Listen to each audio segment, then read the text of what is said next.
Ya, assalamualaikum warahmatullahi wabarakatuh. Eh, Sekarang bab poligami yang bagian ketiga, yaitu tentang eh, laki-laki ideal teladan poligami ya. Jadi yang ideal itu seperti apa laki-lakinya ya untuk berpoligami ya. Tentunya kita bercermin langsung pada Rasul dong ya. Bagaimana Rasul dalam berpoligami. Ya, kita tidak boleh menolak apa yang dicontohkan oleh Rasul ya. Ya, nanti akan diterangkan juga bagaimana memilih istri ya yang sekufu ya, agar kesenjangan sosial di dalam rumah tangga pun pertengkaran pun jarang terjadi gitu ya. Ya, di sini Rasul itu sudah mencontohkan ya. Ya, laki-laki ideal di zaman now ya, di zaman sekarang yang direkomendasikan berpoligami yaitu satu, bertakwa ya, otomatis ya.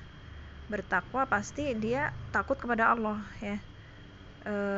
Dalam setiap aspek, dalam setiap sisi kehidupannya. Ya, baik sebagai ayah, baik sebagai suami, baik sebagai anak gitu ya. Baik sebagai tetangga, sebagai di kerjaan dan sebagainya ya. Pokoknya intinya bertakwa ya. Bertakwa di sini bukan artinya suci, benar-benar nggak pernah melakukan kesalahan ya, bukan. Bertakwa itu dia saat dinasehati atau ditegur ya, atau melakukan kesalahan dan dia sadar ya, dia cepat bertaubat ya.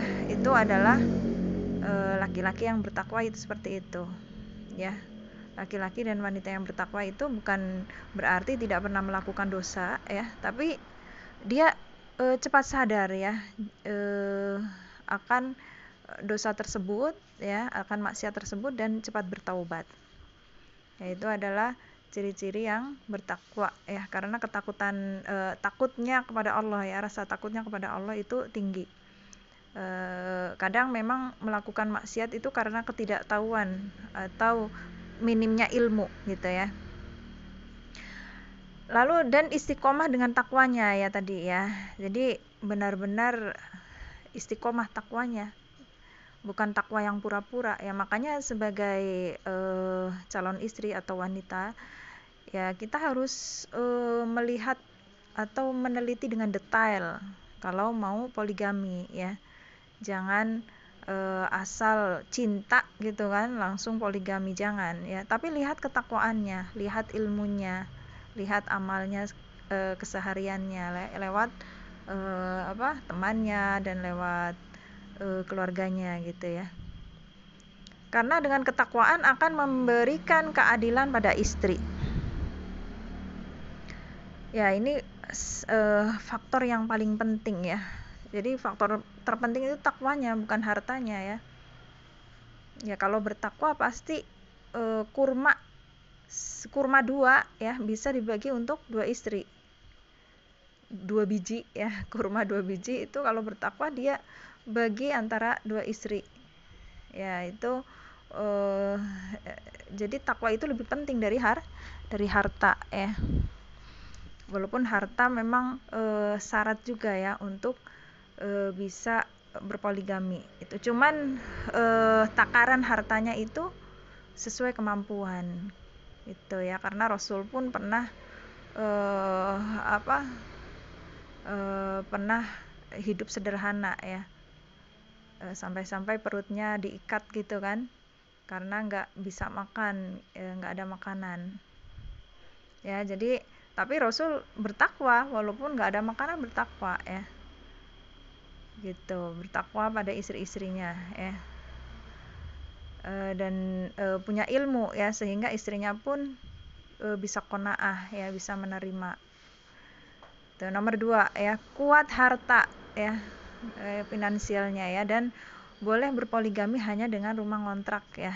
Ini banyak sekali ya yang ibu-ibu di zaman sekarang kalau belum punya rumah, belum punya mobil itu nggak mau berpoligami ya. Dan si suami juga nurut-nurut aja ya. Padahal punya rumah, punya mobil ya, punya harta yang banyak itu bukan syarat poligami ya. Ya, jadi yang penting si suami bisa memberikan tempat tinggal yang layak gitu ya, sesuai dengan kemampuan walaupun ngontrak gitu. Karena banyak juga kan poligami yang rumahnya ngontrak dengan poligami yang rumahnya gede gitu, laksana istana ya, tapi ternyata harmonisnya lebih di yang rumah ngontrak ya. Jadi yang faktor nomor 1 itu yang paling penting ya, si suami itu bertakwa ya gitu ya, seperti itu ya. Jadi ini penekanan di sini adalah rumah ngontrak itu boleh berpoligami ya, boleh berpoligami ya bagi suami yang rumahnya masih ngontrak. Cuman nggak boleh disatukan ya, nggak boleh disatukan dalam satu rumah ya, karena Rasul pun tidak mencontohkan satu rumah seperti itu ya, karena rumah istri-istri Nabi itu privasi ya, berpetak-petak gitu kan. Jadi bukan ngumpul jadi satu gitu, enggak ya. Tapi kalau ada juga yang praktekkan seperti itu ya, kalau ridho istri tersebut ya silahkan ya. Tapi kalau lebih baik lagi memang harusnya rumah itu privasi antar istri ya. Rumah itu privasi antar istri. Walaupun memang ada yang sukses rumah satu rumah itu istrinya 4 gitu ya. Tapi ya itu tidak semua yang bisa seperti itu ya, apalagi wanita itu pencemburu ya. Lebih bagus lagi memang rumah privasi gitu ya, per petak ya. Per petak bisa ya, jadi seperti yang dicontohkan oleh Rasul. Lalu nomor 3, punya akhlak yang sabar ya. Jadi si laki-laki itu harus punya akhlak yang sabar, adil, pintar menjaga lisan ya. Kadang ada laki-laki yang suka manas-manasin ya, dan tidak manas-manasin para istri ya. Jadi si laki-laki itu pingin mendapat perhatian dari istri A, akhirnya dia manas-manasi istri A dengan lisannya ya, bahwa si istri B itu kayak gini, kamu harus kayak gini kan. Nggak boleh ya, nggak boleh membanding-bandingkan ya, nggak boleh membanding-bandingkan istri gitu ya. Tapi pintar menjaga lisan ya, agar istri tidak dibakar api cemburu ya. Itu termasuk adab ya, adab lisan suami kepada istri, harus sangat menjaga perasaan istri ya. Juga pandai bermusyawarah saat terjadi pertengkaran rumah tangga antar para istri ya. Jadi dimusyawarahkan kalau ada pertengkaran, jangan sampai hanya ngomong-ngomong di belakang doang gitu ya. Ya, lalu nomor 4, penyayang pada anak ya. Karena memang ada nanti saat dimana anak sakit, sedangkan si suami itu bukan gilirannya di tempat istri tersebut atau anak tersebut ya. Otomatis anak yang sakit perlu mendapat perhatian yang lebih gitu ya. Ya tentunya sakit yang memang benar-benar sakitnya perlu penanganan serius, perhatian serius dari laki-laki atau dari ayah gitu ya. Jadi penyayang pada anak sehingga saat anak-anak sakit mampu memberi porsi di luar giliran hari yang ada gitu ya. Jadi bisa misalnya tukar hari gitu kan, bisa misalnya tukar hari dengan para istri, atau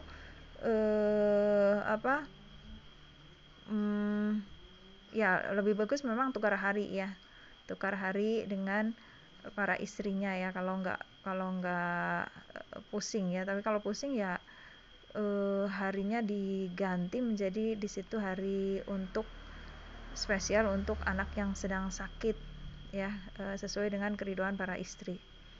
Ya, kadang ada yang kalau sakitnya parah gitu kan perlu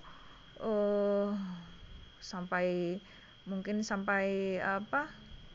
sampai sebulan mungkin ya, harus ditungguin. Misalnya sakitnya ya kita berlindung pada Allah ya dari sakit yang parah berbahaya, misalnya sakit lumpuh anaknya atau kecelakaan anaknya, itu kan perlu penanganan serius ya, misalnya 1 bulan atau setengah bulan. Otomatis giliran hari pun otomatis akan berubah ya. Jadi bisa digilir berganti hari ya, atau hari anak itu ditambahin ya, giliran anak itu ditambahin sesuai dengan keriduan para istri, harus dengan musyawarah ya, biar adil, biar istri ridho ya. Nomor 5 yaitu pecinta ilmu agama. Nah, ini ya penting sekali. Banyak sekali yang laki-laki yang berpoligami ya nggak cinta ilmu ya, akhirnya jarang ke majelis ilmu gitu ya.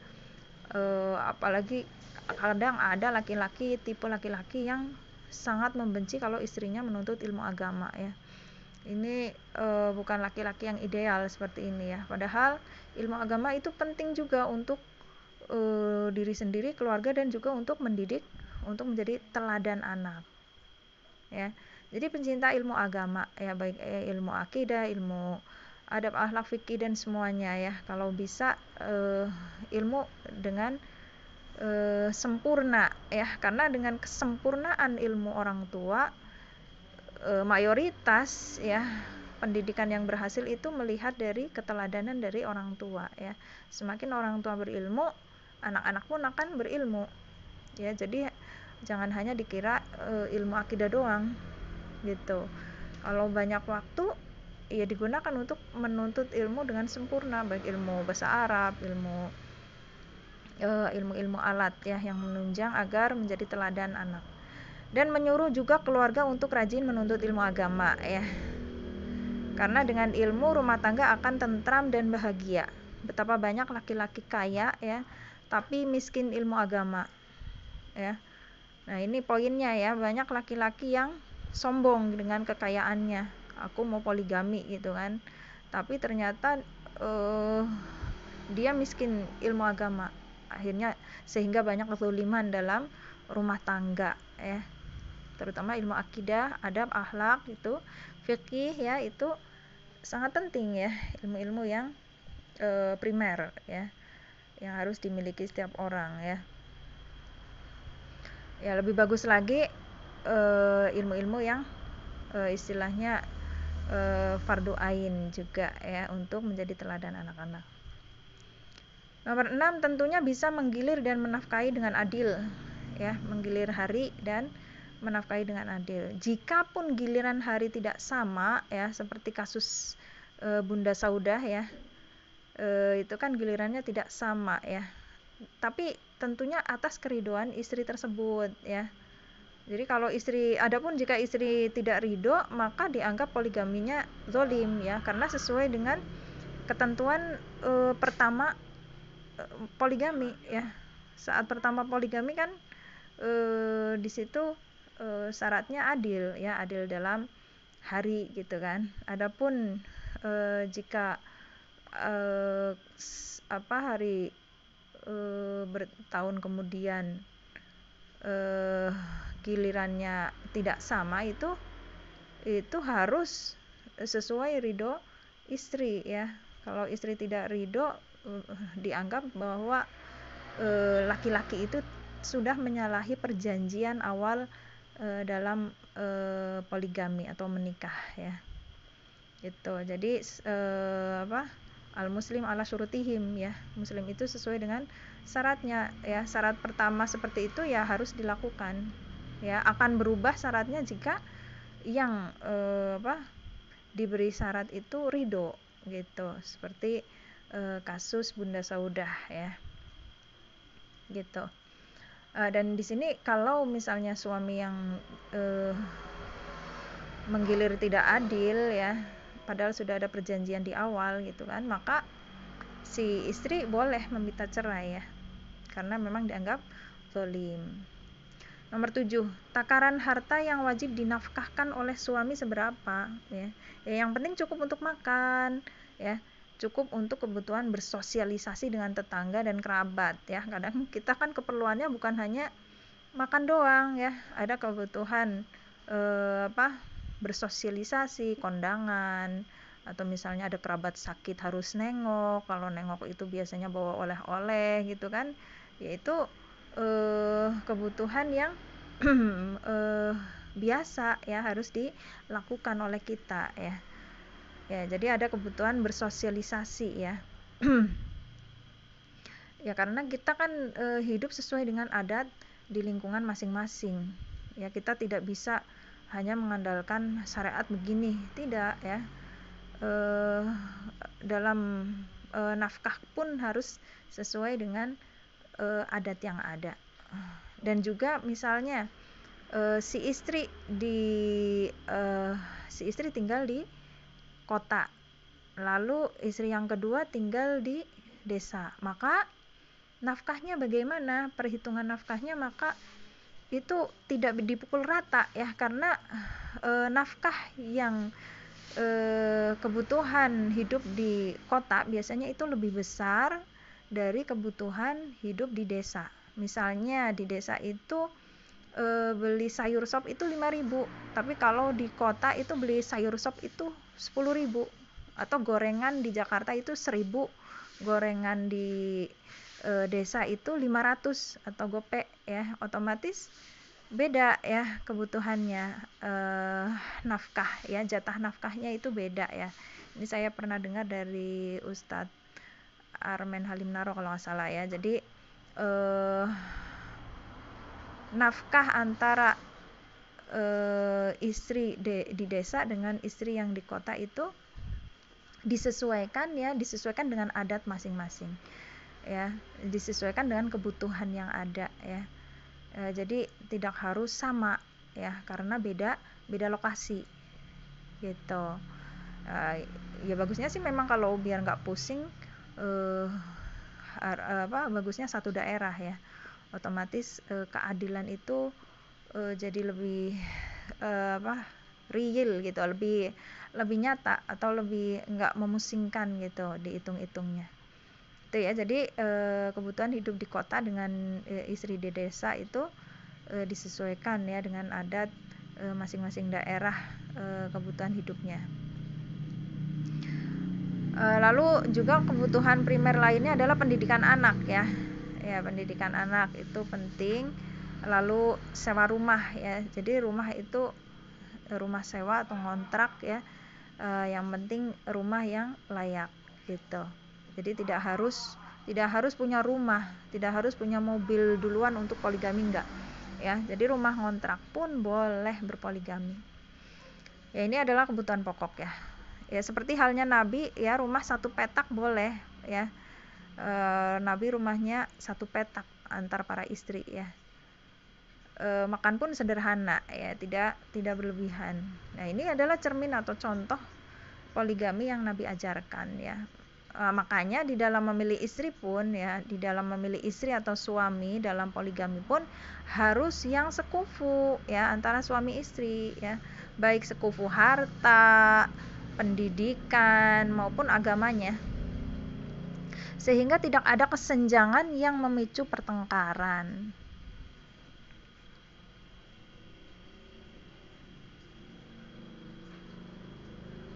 Ya, sehingga tidak ada kesenjangan yang memicu pertengkaran ya.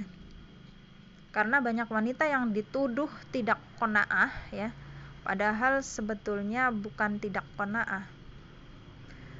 Ya, karena banyak wanita yang dituduh tidak qanaah ya, padahal sebetulnya bukan tidak qanaah, tapi lebih pada latar belakang ekonomi, pendidikan dan agama yang tidak sekufu antara suami istri. Contohnya ada ya, contohnya seperti kisah Bunda Zainab dengan Zaid ya, dengan sahabat Zaid ya. Di situ kan tidak sekufu ya, akhirnya cerai ya. Makanya sekufu dalam berpoligami itu penting, terutama ya sekufu semua ya, baik sekufu dalam hal kebiasaan ekonominya ya, kaya dengan yang kaya gitu kan, miskin dengan yang biasa hidup miskin ya, otomatis tidak banyak pertengkaran atau tidak banyak keluhan dari istri gitu ya, karena memang kalau sekufu itu sama otomatis ya kebutuhannya. Lalu pendidikan juga ya, jadi kalau berbicara pun nyambung ya, misalnya pendidikan anak harusnya S1, tapi kalau beda latar pendidikan, otomatis berantem tuh antara suami istri ya, gara-gara masalah pendidikan anak juga ya, karena mungkin pendidikan istri lebih tinggi dari pendidikan suami ya, otomatis walaupun di sini memang istri harus taat ya, tetapi banyak sekali memicu pertengkaran juga karena bedanya latar pendidikan ya. Dan agama yang tidak sekufu antara suami istri ya, ini yang paling penting ya. Agama itu harus sekufu ya, lebih sempurna lagi sekufu dalam ekonomi dan pendidikan tadi ya. Jadi agama harus sekufu, jadi sangat mudah ya istri untuk dibimbing untuk qanaah ya. Banyak juga ya karena tidak sekufu akhirnya istri banyak meminta ini itu ya, karena memang latar belakang yang kaya mungkin ya. Jadi bukan karena dia tidak qanaah, tapi dia nggak terbiasa dengan hidup yang sederhana ya, makanya harus tapi kalau sudah terlanjur menikah gitu kan, otomatis si istri memang harus taat ya. Si istri harus taat dalam hal ini ya, tidak ada tawar menawar. Lalu adapun kebutuhan sekunder ya, itu hanya hadiah untuk istri ya. Bagi yang mampu silakan memberi ya, misalnya mobil ya, istri diberikan mobil, diberikan motor ya. Bagi yang mampu silakan memberi ya, bagi yang tidak mampu ya tidak memaksakan untuk memberi, karena hiduplah sesuai dengan kemampuan masing-masing ya. Yang penting terpenuhi kebutuhan primernya ya. Ini laki-laki yang ideal ya untuk boleh berpoligami itu. Jadi ideal itu belum tentu harus kaya ya, jadi kita harus tepiskan teori seperti itu, karena sesuai dengan contoh Rasul ya, Rasul pun hidup sederhana tapi poligami. Otomatis kita harus bercermin kepada Rasul, kita tidak boleh menolak seperti itu ya, kecuali memang mampu silahkan ya. Tapi tidak setiap orang, tidak setiap laki-laki itu mampu ya, mampu menjadi kaya ya. Jadi hidup sederhana pun bisa berpoligami. Yang penting laki-laki, poin pentingnya adalah laki-laki tersebut bertakwa ya, karena dengan ketakwaan saat hidup kekurangan, saat misalnya usaha bangkrut gitu ya, maka laki-laki tersebut akan tetap adil ya, tetap bertakwa ya.